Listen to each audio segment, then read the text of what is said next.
Hey everybody, how y'all doing? Hey, I am so excited about tonight's conversation. And for those that are on, I want you to be able to understand what is about to transpire. I have the honor to be able to bring someone on today that I know is going to be helpful.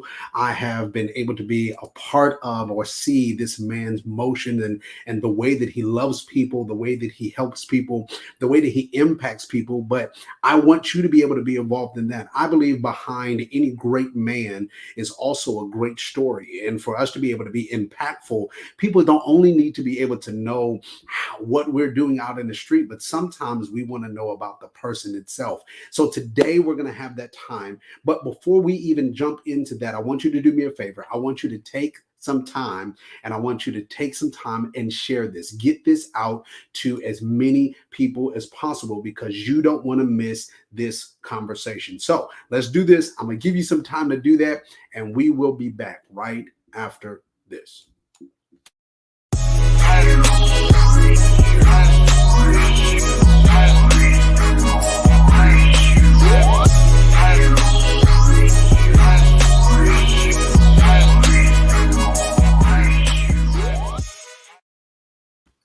Hello, everybody, and welcome to the Focus on Greatness podcast. I am your host, Hiram Roche, and here on this platform, we highlight ways where men can be able to experience greatness in their everyday lives. And today is one of those beautiful days that we're going to have an opportunity to be able to highlight some things where men can be able to see, gain some tools and some insights for their every single day life. I want you to do me a favor before we go any further. Do me a favor and make sure, surely if you're watching on YouTube, make sure that you are subscribed. Make sure also that you hit that notification bell so that you can continue to be along these conversations and notified on any time that we be able to come live and I'll be able to bring someone on that I know can be able to bring some form of insight, some form of wisdom, some form of guidance that will help us to become great.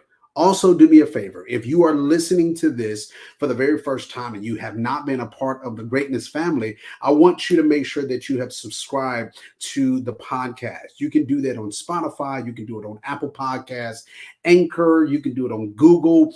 A whole lot of different platforms out there that you can be able to do this because some people love to be able to listen to conversations on the go. Some people I know listen to it in their car, some people at gyms while they're walking, on their way to work, coming home, whatever that is. These conversations will be helpful conversations that will help you in your everyday to day life. So do me a favor, make sure that again that you share this. And I am again so very excited about this conversation on today because today I have a dear friend of mine that is on that I love deeply, truly love, and have so much of a high respect for this man. And so I want you to do me a favor. I want you to put your hands together. If you are listening to this in your car, tap the top of your steering wheel. If you're taking a walk, go ahead and put your hands together. If you're in here watching us live tonight from Facebook, from YouTube, from Twitch, I want you to make sure that you comment, show some form of love for my friend, Levallois Hamilton. How you doing, sir? What's going on? This is my dude. I really love Yeah. this man, and there's so much I want to say. But do me a favor, man. Just introduce yourself a little bit to those that this is their first time seeing you or hearing about you, and we can go in Okay. from there. Got it. Man, first of all, thank you for having me on here, man. I'm excited to dive in this conversation with you. Yes, sir. My name's Levallois Hamilton. I am a husband. I'm a father. I have two kids. I have a 4-year-old and a 1-year-old, and I've been married to my high school sweetheart for we're going on 7 years. And Wow. we've been together for 10, and so yeah, that's my best friend there. I was born in Texarkana, Texas. A lot of people may not know where that's at. Texarkana, Texas is literally right by Arkansas. So you go across the street, you're in Arkansas. On this side, you're in Texas. I moved to Killeen, Texas in 2000, about the end of 2004. And so Killeen has pretty much been my second home since then. I record music. I'm an artist. I'm a musician. I play drums and pretty much been around in the music scene for some years, pretty much my whole life. Um, And then just professionally, I'm a city employee, work in the city, doing a lot of different things with events and all of that. But all around, my passions are working with youth, and just really getting out there in our community and just reaching people where they are. So that's a little bit about me. Yes, sir. Yes, sir. Well, again, I am excited. I'm excited to have you on, and I'm grateful that I was able to fit in your schedule. With Mr. Levallois, you man, with your schedule, you're impacting Man, so many people, and doing so many things, very impactful things, and that's one of the things I do love about you. You're not just busy, but you're yeah, effective. And so I'm grateful that you took some time and came and stopped by yeah, to have this conversation tonight. So I want to go ahead and I want to really just dive right in. And I really want to kind of get a chance to one before we go any deeper into the conversation, really get a chance to know about Levallois's history. yeah, Now, again, I've already stated you're a very impactful person. For those that have not had the opportunity to listen to the music that God allows him to be able to make, I promise you, it is very, very powerful, very, very impactful. And I believe that this is just the beginning of a very, very beautiful long road ahead. You're very impactful when it comes in reference to teens. You're very influential in the city. You really have your hands-on impact in the city. And sometimes when I look at all of those different forums, I'm hmm like, man, what type of man is this? Like, really, where did yeah, this type of man come from? man, Where he has this type of heart, and where did this all come from? And hmm so, I want to get a chance to just, let's dive into that, and then we'll yeah, see how this conversation goes. yeah. So yeah, man. Man, those are some awesome things you said, man. And um, I'll say, man. So when I started doing music, I wasn't always doing music for God. I wasn't always, using my gifts and talents for God. Mhm. Like a lot of young people that come up, in hip hop culture, loving the music. You got your own ambition. You got your own things you want to do it for. When I Yeah. started doing music and all of that, it really was just for fun. I wasn't even Hmm. really doing it with a particular message in mind. I was just doing it for fun. But eventually, I had a cousin of mine who brought me in the studio one day, and I was in there just rapping and singing and saying all kind of crazy stuff. I think I was like 11. Hmm. Um, he brought me out the studio. And he was like, "Yo, cousin, you sound good, man." He was just like, "But you ain't living none of that." Yeah, that's what he told me. Is like he just called me out, because I'm like Right. 11. I'm talking about cars and Gucci this and all these diamonds and girls, and I ain't had Right. none of that, And he told me, man, he put me on game, and it was like, man, it was like, if you're gonna do music, if you're gonna really try to get into this game, this industry, he was like, be real, be authentic, talk about something that you really experience, talk about your life, Yeah. try to pull things from what you really experiencing. And so from that conversation, man, I really started to dig a little deeper Hmm. into my life, and I really started being challenged to use my music as a sense of therapy. So it became therapeutic for me. I began Yeah. to write about things I was dealing with, things I was experiencing, things I was seeing, pains I was feeling internally, how I was seeing myself. And then Hmm. that just became my way of really just expressing who I was. Like that, like doing music at that age really started to help me to build some self-confidence about myself. And Yeah. so I was finding myself through the music. And it wasn't until like years down the line that my direction with the music changed. But man, I was all in. Battle Yeah. rapping. Man, I was doing shows. I was really into this, man. And Hmm. at one point in middle school, I was working with a producer. I was so dedicated that like I found a mentor, and I was like, yo, I'm cutting grass, I'm playing drums, any little money I can get to the side. I was paying this Right. man to mentor me, to teach me about the music business, because Mm. I didn't want to be young and go in and be ripped off by a bad record deal or something. So I was paying Yeah. this man to show me the ropes. And he saw my talent, and he started working with me. They sat down with my mom, and they was like, yo, dude got talent. Um, we gonna work with putting a demo together and pitch it to Def Jam, because they had a connect, and they was Hmm. real good about it. And right in the middle of me doing all that, you know, a wrench got thrown in the plans. I got locked Mm. up in juvenile. I was in eighth grade, got locked up, went to juvenile, spent some nights Wow. in juvie. When I got out of juvie, about a couple months later, I immediately went to the foster care system, and I was in Mm. foster care pretty much from my eighth grade year to about the latter part of my sophomore year, and so that right there just took a different direction. Yeah. And that's where God met me in that place right there. I always had kind of grown up in the church Hmm. and everything like that, but I didn't really have that personal, intimate, like, oh, I'm gonna surrender to you type of relationship. It was Yeah. just like I just knew who God was. I knew to respect him. I knew not. I would say every cuss word except the one with His name in it. You know, so Right. I had a respect for him, but I Right. didn't really have that intimate conviction to try to live differently. So that right there just took me on a whole nother journey, man.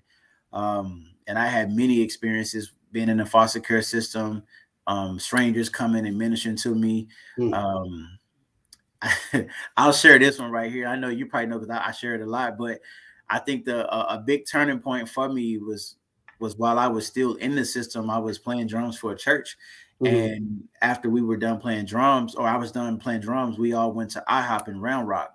Hmm. And while we were sitting in Round Rock, this Caucasian guy came up to our table and looked at me and was like, "God ain't forgot about you." And I'm like, Mm. you know, in my mind, just to give you guys context of how powerful this moment was, I was still in the system. But at this time, I came back to Killeen. I was living with my best friend, and I was still running around. I was still running around in the streets and stuff like that. And I got into it with someone we supposed to fight. Instead of fighting, they came and shooting at the party where I was at. So I had just been shot at a party a Wow. weekend prior to this service. So I'm playing drums at this service, and I'm in the IHOP. My mind ain't on God. My mind on some retaliation. Like my mind is on some stuff like that at church. And so Right. I'm sitting here, and this man tells me God ain't forgot about me. And in my mind, I'm like, okay, you know, like, you know, tell me something I don't know, you know. Right. And he just says that, and then he walks back to his table. And in my mind, I'm like, that's it, you know. And it was almost like God heard that, and the man literally turned around in his tray. He turned around, came back to my table. To make the Mm. story short, that man put my whole life in front of me. He didn't know me from nobody. The man was with his wife. Wow. He said, we actually live in California. They was coming, they were just passing by Round Rock. They just stopped to get something to eat. And this Mm. man put my whole life in front of me. He said, you got to give to write music. And he said, the reason why you find it so hard to write your lyrics right now is because God is giving you a gift, and your gift is going to remain perverted until you use it for what I intended it for. He said, so Wow. until you use it for what I intended for, you're going to continue to be frustrated. Because I just had writer's block. I couldn't write nothing. I couldn't freestyle nothing. I didn't like nothing I was writing. It's like he Mm. just frustrated my gifts, and I couldn't use them. And he revealed that to me. And then he Yeah. told me, he said that God told me to tell you that if you don't make up your mind who you truly gonna serve, he said you're getting ready to die a short death, or you about Mm. to spend the rest of your life in prison. Now I just told you to give you context. I had just got shot at a party, so you know my mind wasn't on none of that. My mind was on like, how can I get this guy back? You know, how Right. can I, Right. you know? And then I was thinking too, like, man, I feel like I was about to die. Like I always felt like a cloud was on me. My Hmm. music, even at that time, was Hmm. dark, and so I knew God was talking to me. And I remember I began to just kind of like fight tears. I didn't want to cry because I'm in public, and I'm like, Right.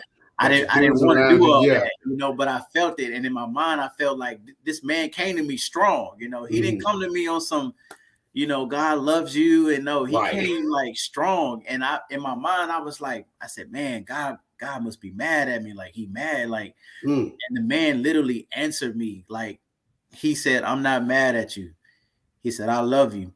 And he said that I know you've been separated from your family for, and then it just broke me after that. He's like, I know you've been separated from family and this and that. Mm. And Mm. he Mm. said, Mm. but God says, I'm going to use you. And then check this out, Hiram. He said, I'm going to make your name great in the city of Killeen.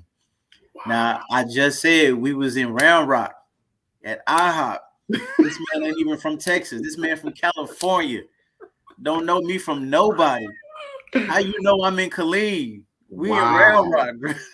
You know, so that just it really just it just blew my mind. Like my life was never the same after that. And that was a Mm, prophetic moment. That was my first time really experiencing the prophetic. Now, mind you, I said I grew up in church, but I had never mhm. experienced an encounter with the prophetic. The Right. prophetic changed my life at that Yeah. moment. And like most people, I can go on and on, but like most people, I gave my life to Christ that night, right at Mhm. IHOP. I didn't even eat my food after that. I wasn't even hungry no more, man. I was like, I gave my life. It messed you all the way up. It just messed me up, man. It's like how do you go and eat your pancakes after that? like that man said you could die a short death. I'm thinking like I can choke on these pancakes, you know what I'm saying? On my way back to Killeen, we might get in an accident or something. So I Right. was like, it was a sense of urgency, and I knew God Yeah. wasn't playing with me, and I knew it Mm, was something He wanted me to do, and it just blew my mind that He said that He was gonna make my name great in Killeen, and yeah. I just didn't know how or what does that mean, what does that look like, but as Mhm. I began to seek to follow God and everything, like I just started seeing where things in my life begin to change. And just like a lot of young, I was real young, Yeah. and so, I had struggled just like a lot of young people. I know what it was like struggling with the flesh, struggling with lust. I mean, I Mm, moved out my parents' home at 16. That's when I left and just was on my mm, own, really. And I was staying with somebody from the church at that time, and then I left mhm. from there, got my own place with a friend. Yeah. I was still trying to live this Christian journey while being young and not really, having just strong accountability. I was just Yeah. trying to really serve God. So it was a lot of messing up and a lot of repenting and a lot of trying to figure it out and get it right. Yeah. Um, but one thing I told God was like, you know, I'm gonna answer you and I'm gonna answer this call, but don't let me die. Like don't let me like. And when Right. I say don't let me die, I mean like spiritually, like don't let me get Mhm. in this thing and then backslid and never, fully commit and Yeah. serve, because I've seen Yeah. that a lot. And Right. so that was my theme, man. And so yeah, man, that's a little bit of, you know, my story as far as, what I was doing and how God kind of reached me through music. If he had Yeah. never gave me that talent and that passion for music, I would have never been in nobody's church. What kept me in the church was the fact I was playing drums, you Mm. know, and being real, like they was paying me to play drums. Right. So being Right. young, I was taking the church money, playing drums and going to the studio and writing songs for the devil. You know what I'm Yeah. saying? Like it's Yeah. crazy, but that's what I But was doing. That's what my right. mind was. But God Yeah. used that to keep me in that atmosphere where I can hear the word, and eventually he started moving and showing and moving things around me, man, that got my attention. Yeah. No, that is a very powerful story. But it also, in some sense, for a person, I'll say like myself, or those that are watching or listening that know anything about you, Yeah. it almost one of those things where it's like that makes sense. You know what I'm Mhm. saying? Like, and for me, the reason why I say that is because not just the aspect of your history in music and your dedication to being able to sharpen this craft, but Mhm. also for me, the main thing for me makes sense is how God had to get your attention. Yeah. And it's almost one of those things for me where it's like it makes sense because in some sense that's the same way you get ours. It's I'm gonna show you that God loves you, but it might I'm it's almost like I gotta shake you to get your attention. Yeah. I'm gonna show you exactly where you are. I'm gonna show you exactly where your life is at this present time. I'm gonna show you what's actually going around in you or going on around you right now. Mhm. But I'm doing all this to let you know that God hadn't forgotten about you. Yeah. God still loves you. And to me, when I hear you minister in different forums, it's that same mentality. Yeah. When I hear you talk to youth, when I hear you through your music, when I had the chance to get an opportunity to hear you preach, Yeah.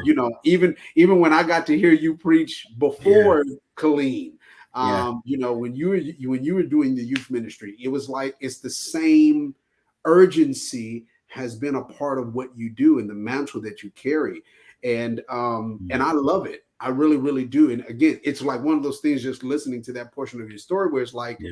that makes sense. Yeah. But what I thought about while you were talking is, how was the struggle to get here? Because see, a lot of people, we get excited Yeah. about that context of it. Man, God hit him at the restaurant, messed his whole life up. Now he changing lives. Nice. But there is a struggle in Yeah. between. Yeah. And so what was that struggle for you to get to this place of really I'll bring us to where we are, but really, what Yeah. was that struggle to get us to where we are now? Yeah, man. And I think I'll say this to start. I think the struggle, speaking for me, I don't think it ever stops. Mm, Um, it's almost like a thorn in the flesh, so to speak. yeah. I was doing an interview some months back, and I was sharing with them at the time about the significance of my name and just Hmm. how I really had come to grips in the revelation of what my name means. Because for growing up all this time, I always wanted to know, like, where did my dad get Levallois from? I have never met a Right. Levallois Right. before. So I began to study that thing out. And through that, I found out that my name, means strong man, but it also means the valley. And Mm, when I began to study on that about the wow. valley and what that means, and it Hmm. really started to make sense to me because I always felt like my whole life just felt like a valley. Like, Right. Right. and Right. everybody's life is going to have, those ups and downs. No one's ever Mhm. going to stay on at the top forever. You're not going to, Yeah. we had this saying now where we say it's up and it's Hmm. stuck. Yeah. No, yeah, I've been up, but it ain't never been stuck, Right. because it comes back down. Yeah. That's Yeah. just how life Mm, works, and that's just how it works. Um, but I begin to look at my life, and I begin to say, like, man, God, like, why has my life always just felt like a series of just darkness and valleys and mm, being set aside and being like to myself? Like I mentioned, being moving out at 16 and mhm, for years just kind of living on my own and being mhm. to myself and missing functions and just it always just kind of felt like it was just me. Yeah. So that struggle, I mean, that the struggle to get here, man, geez, man, I could I don't know where to start. um but the struggle to get here, like I mentioned earlier, I mean, it's a lot of it was a lot of test of faith. Mhm. And when I say that, I don't say that lightly as in, oh, just believing that God is real. No, I mean like believing that God can continue to pick you up when you fall. Mm, Um, because it's one thing to be like, oh, I know God can save me, to believe God for salvation. I right. feel like that part's easy. Mhm, But believing God to pick you up when you fall, when you feel like you've disappointed him, or you feel like you let him down, or you feel like you mhm, let yourself down, that's where that test of faith really came in for me through my journey. Because I said I started young and mhm, being in high mhm. school, so those temptations of high school and being young, that stuff never left. And then Right. I'm living in a home, you know what I'm saying? I got my own spot at, 16, Yeah. 17. Right. So there was a lot of temptation. There was a lot of struggle. There was a lot of things that I had to resist Mhm. and deal with in myself in Yeah. order to stay on this journey. I think the thing that kept me through it all was those words, like that encounter. Like Mhm. that encounter, I always thought, like, man, if God came to me and told me that I was getting ready to die a short death, at that time I'm like, I feel like I'm stuck now. Like Yeah. I have nowhere else to go. Like Right. this is gonna be my new normal. This is how I'm gonna live my life. Um yeah, but I want to Yeah. I really want to paint a picture for those that's listening, because I can really talk. I got a whole album called Anguish that really Mhm. kind of goes into that. What you just asked me really goes into what that struggle looks like on this journey, walking with Christ and getting to this place. And on that project, I really talk a lot about, kind of metaphorically speaking, about Jesus when he kind of went through that struggle. And Mhm. this is how I'm gonna answer it. So Jesus, when he was in the Garden of Gethsemane and he was in there praying, and the Bible talk about how his sweat was like droplets of blood, and Mhm. putting a whole, you got the disciples who are supposed to be standing up and interceding for him, but they don't Right. went to sleep. So he's in this dark place, in this lonely place, praying and interceding and crying out to God the Father, because he already knows what he's getting ready to encounter. He Yeah. understands the call on his life. He knows he has a purpose. He knows what that purpose is. It's been clearly laid out for him. But Jesus gets to a point in his journey where he doesn't want to do it, Yeah. where he's like, I if this Mm. cup can pass from me, like let it pass. Right. He already Right. know that the moment he gets up off his knees, he's about to be betrayed by one that's close to him. He Mhm. already know what it's about to be like when they spit in his face and pluck his beard and put them crown of thorns on his head and they mock him and tear his Yeah. clothes. Like he's going through all of that. He's going through the cost of what it's going to take to save humanity, who him being a man and being God knows what it's like to be betrayed and be Yeah. hurt by those that's close to you. So he is wrestling in the garden with his calling and sitting there and going, God, if it be your will, let this pass from me. But then saying, nevertheless, not my will be done, but yours. Mm. And that was a moment that I can identify with Jesus when it came to struggle and how did I get to the cross. Basically, how did I get Mhm. to carrying my cross? How did I get from there to here? Yeah. And so here he is in this place submitting to God. And you notice that in that text, the whole time he's crying out to God about letting this cup pass, God don't never say nothing. Yep. He didn't say nothing. He didn't crack open the sky. He didn't say, well, Jesus, you did say you was going to do this. And Right. we talked about this before you came. Like, don't try to Right. renege now. Like, he didn't say nothing. Yeah. He was silent. It Yeah. wasn't until Jesus said, nevertheless, not my will, but your will be done, that God responds by sending an angel to strengthen him. Yeah. And when that angel strengthened him, the Bible talks about how being in agony, he prayed more earnestly. Mm. Two things happened in there. God gave him strength to continue, but he never took the agony away, because he said, being in agony, he prayed more earnestly. Now, here Mm. Jesus is praying about taking that away from me and all of that. And but then God says, no, I'm gonna strengthen you to basically still fulfill your call, still do what I called you to do, still make it to the cross to complete and finish what I sent you here to do. And you're still gonna have that struggle. You're still gonna feel that you're what you're Mm. feeling right now. I'm not taking that away from you, because there's gonna be people in the future that's gonna feel that very same thing, and they need that to go to the cross. Because that Mm. agony that you're feeling is gonna be the very thing that's gonna keep people from what? Doing my will and fulfilling the call on their life. And so if it wasn't for Jesus going in that place and being vulnerable and admitting that, man, like, I don't feel like doing this, like Right. being at the crossroad of, do I fulfill my call, or do I sit back and just Mm. do the easy thing, which is quit, give up? Why? Because I got to justify a reason. My struggles are my justifications. Like, one, Jesus was innocent. He never did he never did anything wrong. Mm. You know what I'm Mm. saying? Like, all he did was help people and serve people and be a light in his community. He never did anything wrong, but yet he was being persecuted. He had justifiable reasons to quit. And any human being would have been like, yo, Jesus, you justified. Like, I Mhm. get it. Like, if you don't want to do this, I completely understand. They don't deserve your blood to Right. drip from the cross because Right. of how they treating you.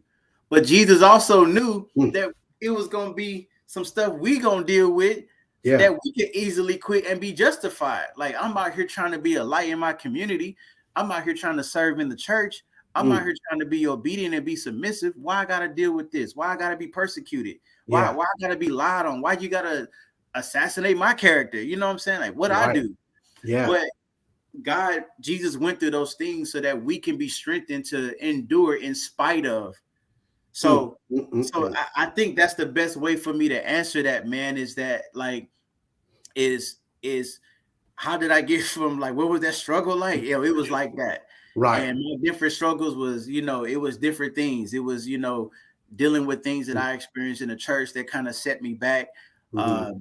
that had to mature me in some ways. I had to learn how to deal with, we call it church hurt. It's a whole Mhm. lot of other things we can call that too. But then I also had to deal with, being misunderstood, being persecuted, being overlooked, being criticized, all types of things, dealing with stuff in my own life, Yeah. all those things were the ingredients that God used to get me to where I am now. And now, and when we say now is not a place of arrival.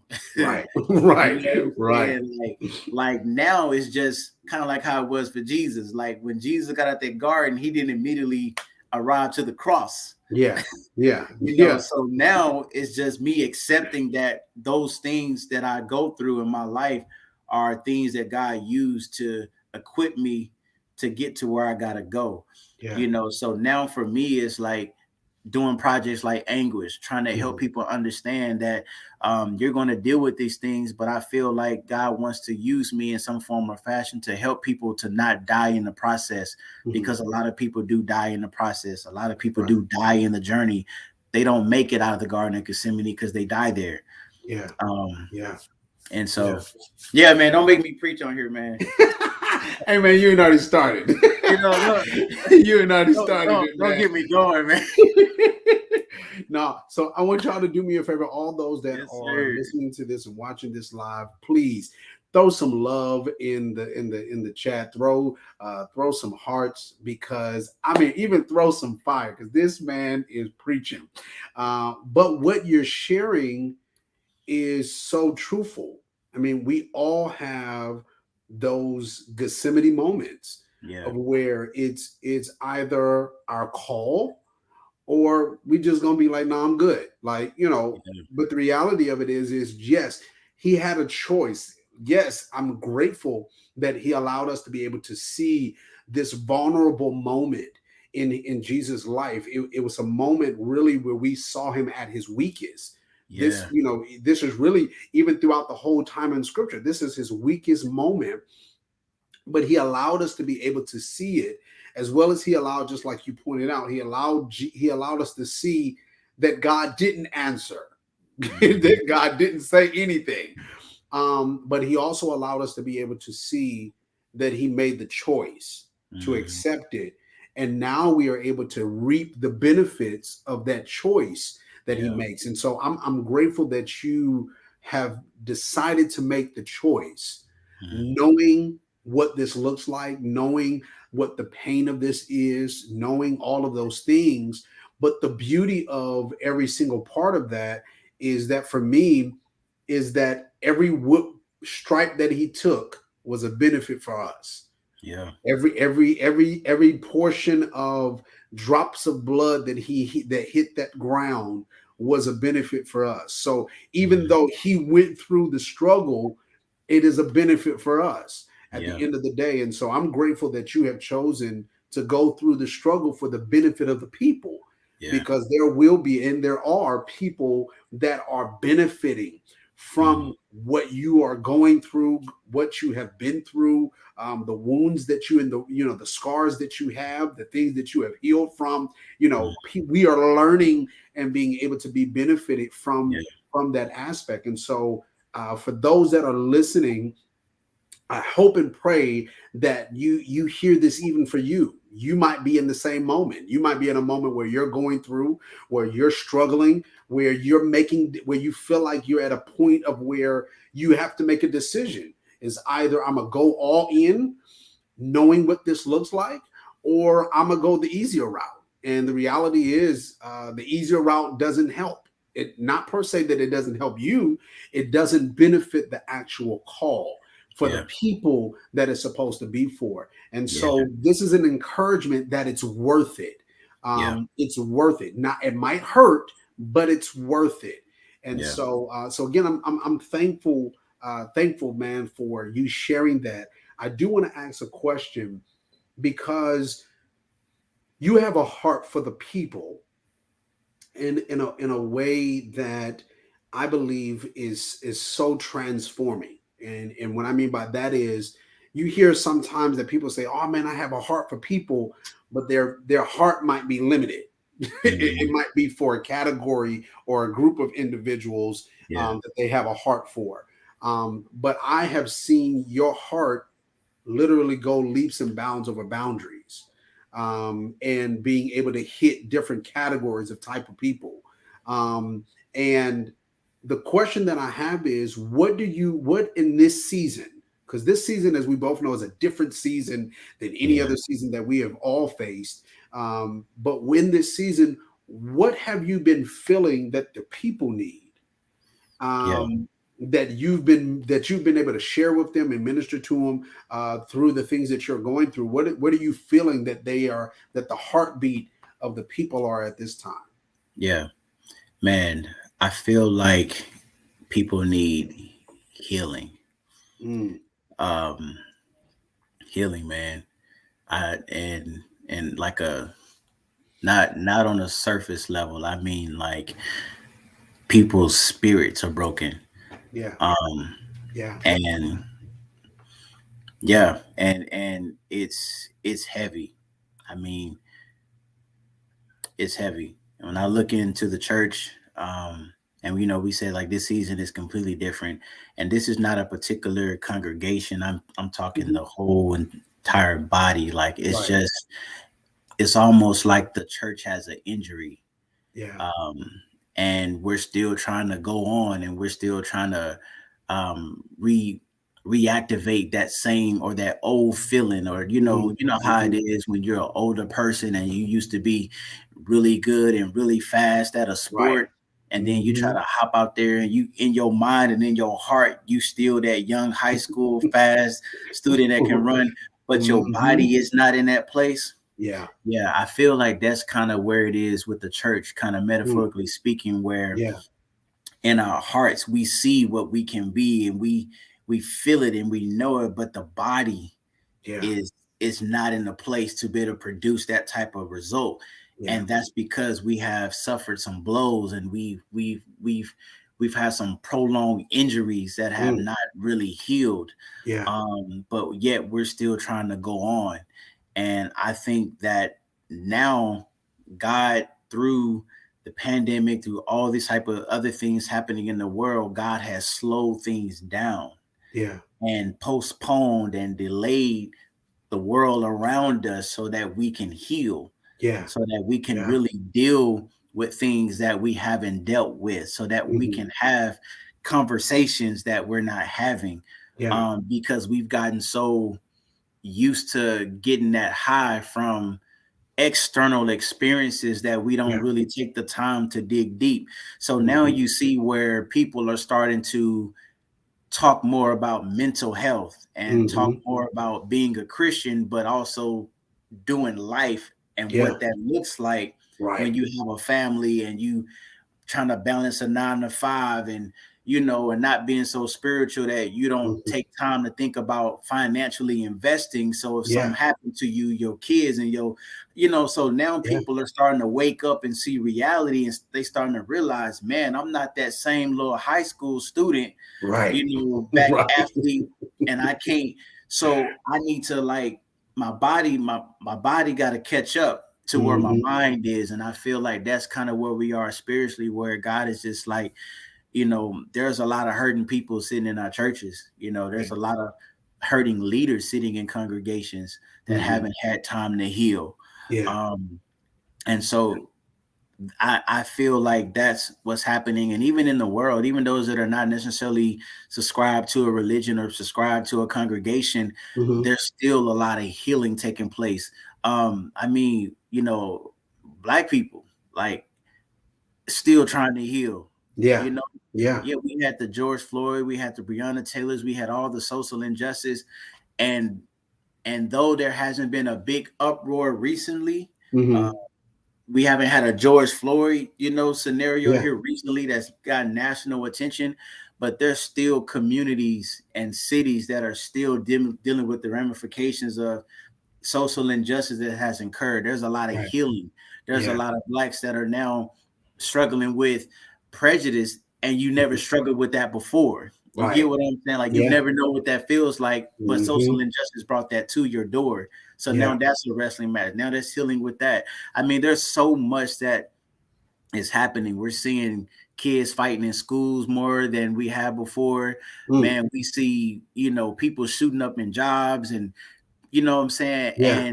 And a lot of that is outbursts of anger, but a lot of that is stemming from, undealt with, trauma and Hmm. things that are not being talked about, in Yeah. our churches.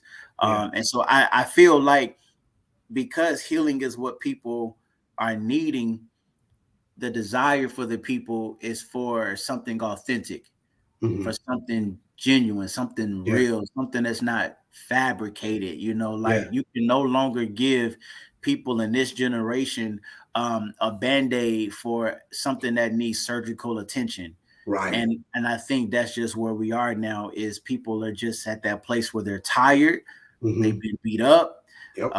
they've been hurt, they've been let down, they've given all their money, they invested all their time, and now Hmm. people are really looking at their lives from top to bottom and saying, whatever I do next has to be real, Right. and it has to be something that's impactful, something that's not just going to impact me, but it's going to impact my kids. It's Yep. going to change the course of the generation behind me. Like, people are just in that space right now. And I Yeah. think it's a healthy place, because it's a place where God can really come in and do what he does best. Hmm. But he has to have vessels. Yeah. And when people are hurt and people haven't gotten that healing that they need, it limits. I'm not speaking for God, but I'm just, I Hmm. think that it kind of taints what come out of the vessels. You get Yeah. what I'm saying? And Hmm. I saw Yeah. that in my own life. Like, I know Yeah. the call on my life, but I knew, like, I was not in a place, in that season where you was just gonna get a happy song from me, Right. because Right. that wasn't my reality, and I could have easily just been like, well, let me just suppress that Hmm. and give the Hmm. people this. But it was like, no, I want to show people, like, no, this is what it's like. Like, this Christian walk is not always this, and we're taught to suppress this and suppress that, because Yeah. joy comes in the morning, Yeah. and all of that. But it's like, well, what do you do when night carries on for 3 days? Right. Or depression stays with you for a month Right. because you just lost somebody dear to you, or you just Yeah. lost someone got murdered. Joy didn't come the next day. Right. So it's like, Right. how do you deal with this trauma? Yeah. How do you deal with that when you don't even have the energy or the motivation to open up your Bible for yourself and find hope in the scriptures, because Yeah.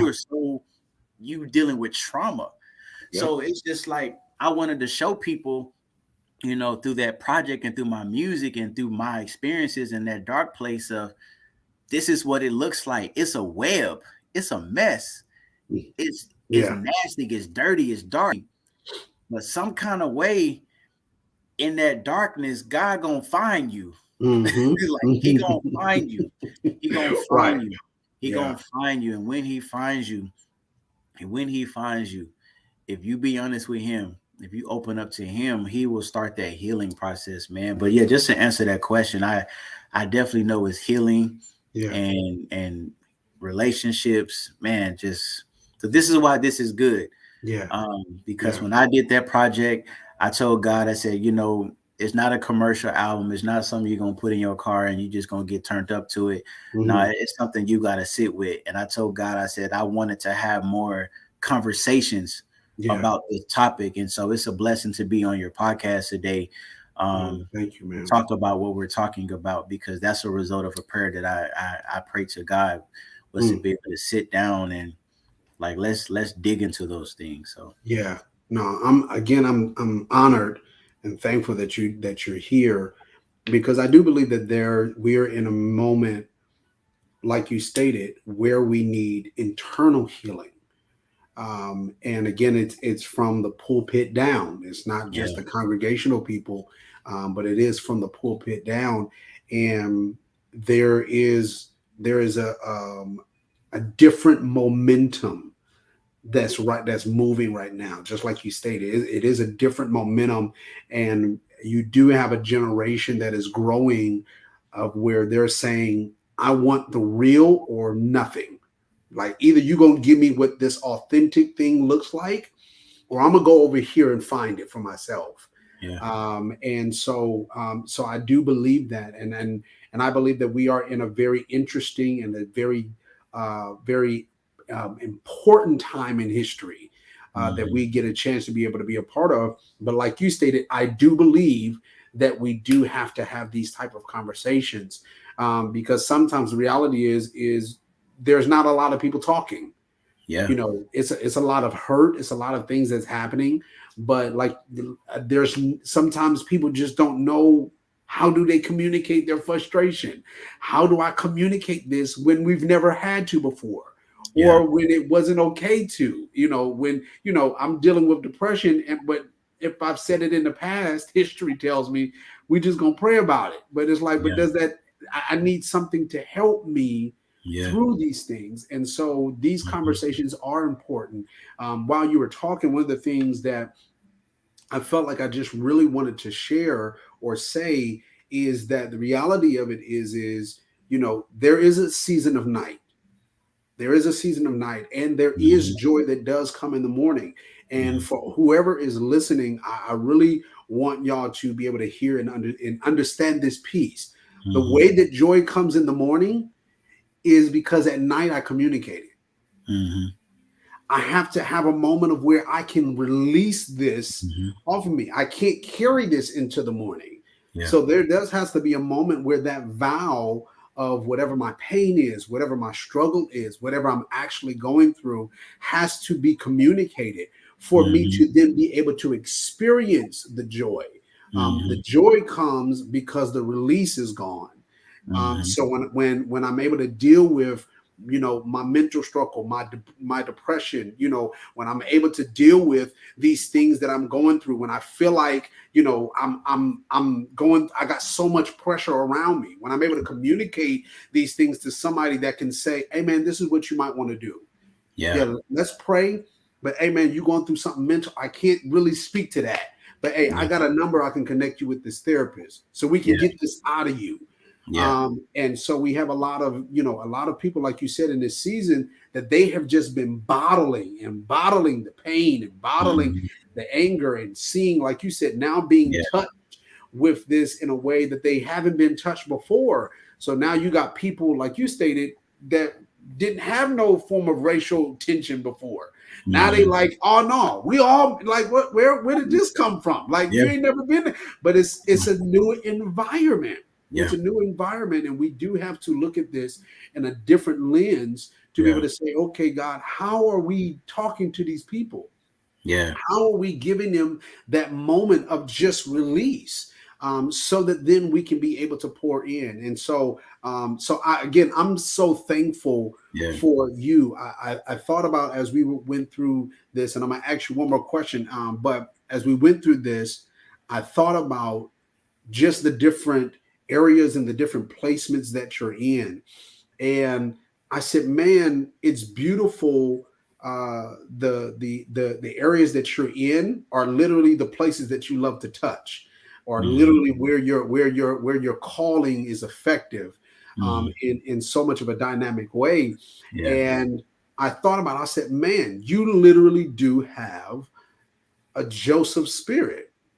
Mhm. Now, majority of time we look at Joseph's spirit as being, oh man, everything Joseph touched was golden, Yeah. which it was. He was able to do things in a specific way of excellence. That when he touched it, it produced something because of the type of spirit that he had. But also, Joseph went through.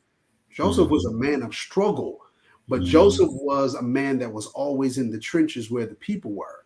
Mhm. Joseph was always in the places of where you saw the people that struggle, and he was able to be in that environment of being able to speak to them and give some people guidance and hope.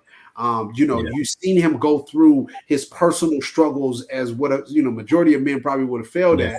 at, but he was able to overcome and deal Yeah. with. But Yeah. you also saw that through all of those struggles and through all of those disconnects and through all of those places of where you would think that he would feel alone, he got to a point, into a position where he was able to impact a whole nation, a whole city, because of the aspect of the call that was on his life. And Yeah. so I feel like that you are in a prime position in your own personal life, Yeah. where all the struggles and all the things that you have went through, is going to posture you and put you in a position, like it's already been said, but it's going Yeah. to posture you and put you in a position where you'll be able to say, okay, this is what this was for, so that I can prepare a way for people to Yeah. come and gather when they have lack. I can prepare Yeah. a place for people where they can be come to a place of safety and a place of Mhm. comfort. I can prepare a place, however God chooses to be able to use that, but I can prepare a place where I can show you how to gather for your future. Mm. And so I'm grateful Yeah. for, again, you not only just accepting the call, but walking in it.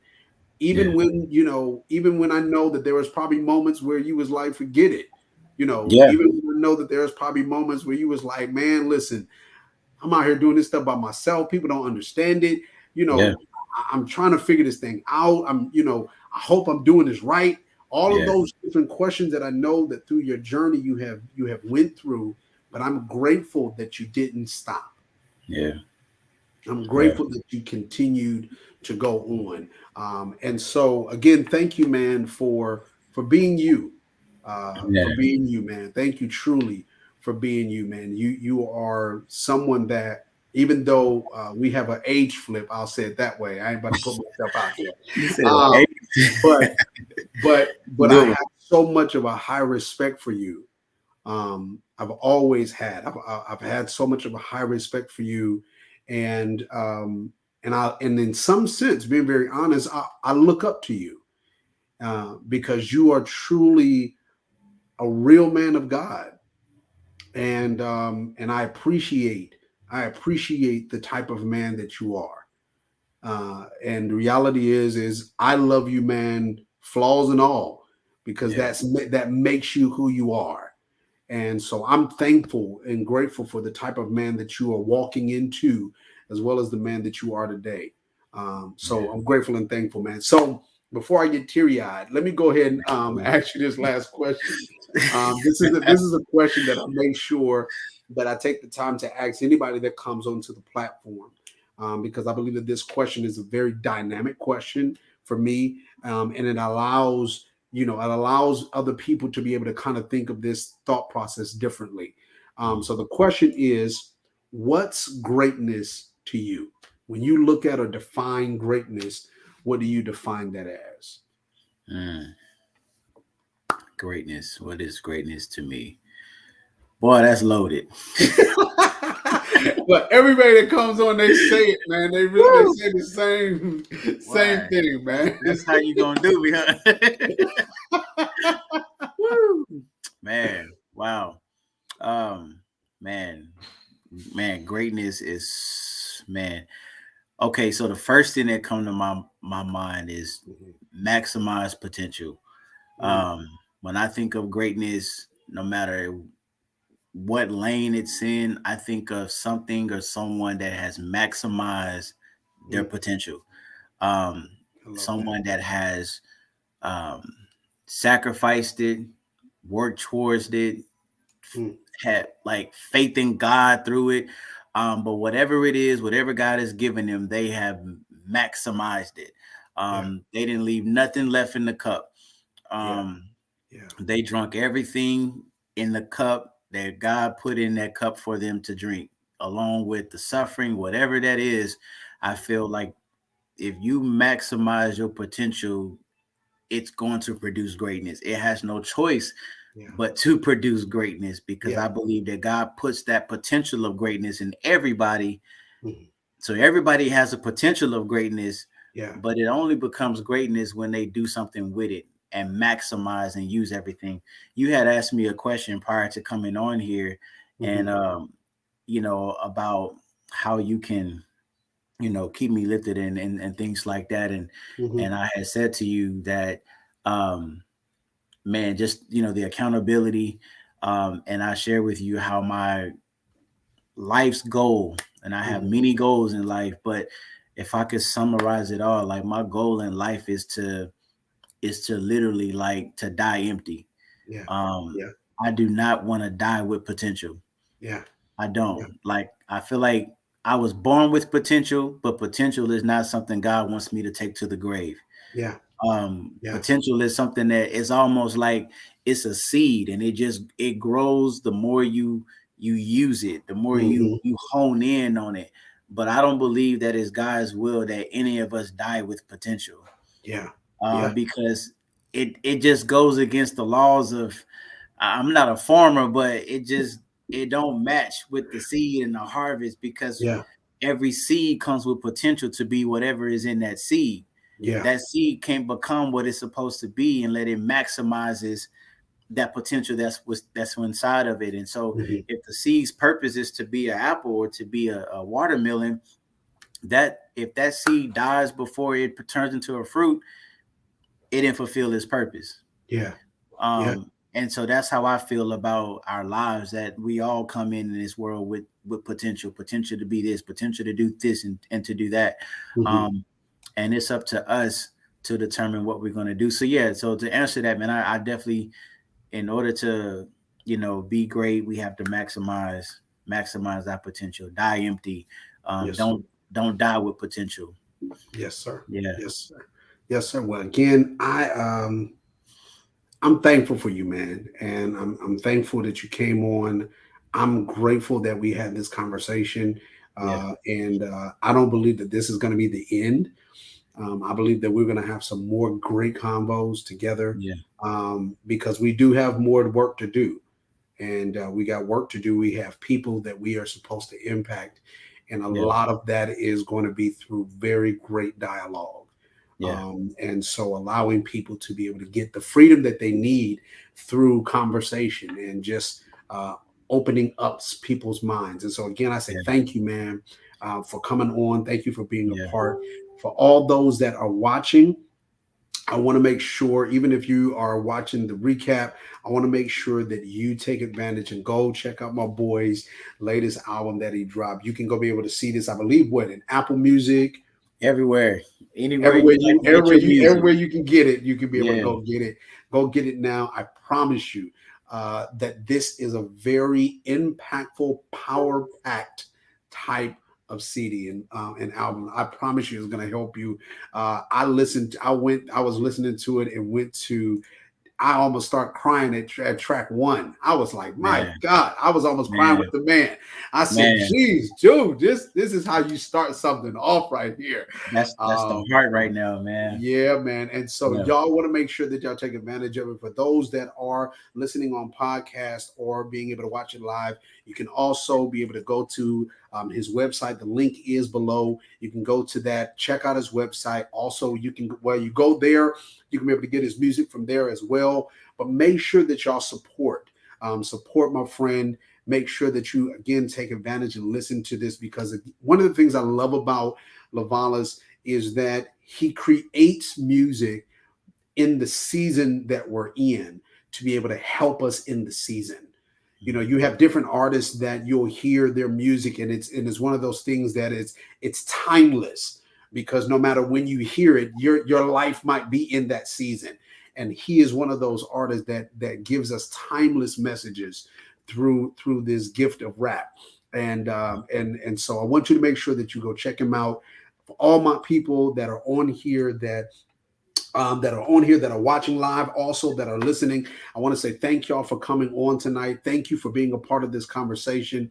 And as you all know, remember that we are here every first and third Monday at 6:30 p.m. Central Standard Time.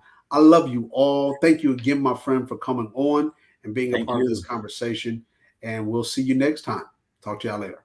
Bye bye.